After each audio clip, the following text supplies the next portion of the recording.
పశ్చిమ బెంగాల్లోని సెంగ్పూర్ అనే గ్రామంలో, ఇది కృష్ణనగర్ జిల్లాలో ఉంది. ఈ సెంగ్పూర్ గ్రామంలో అమీర్ చంద్ షేక్, అబ్దుల్ చంద్ షేక్, మరో ముగ్గురు మహిళల పైన ఇరుగు పొరుగు కేసు పెట్టారు. కేసు ఏమిటి? చనిపోయిన తమ తల్లి యొక్క కంటిలో ఉండే కార్నియాని వీళ్ళు అమ్ముకున్నారు అని కేసు పెట్టారు. కేసు పెట్టేటప్పటికి పోలీసులు వచ్చారు. వాస్తవం ఏమిటి?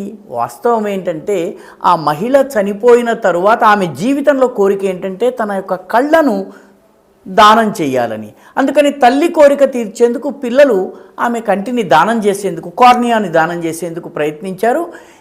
ఈ ప్రయత్నం చేయటము ఇది మన మతానికి వ్యతిరేకం, అవయవ దానం మతానికి వ్యతిరేకం కాబట్టి చేయొద్దని చెప్పి అక్కడ ఉన్నటువంటి మత ఛాందసులు వాళ్ళని బెదిరించారు.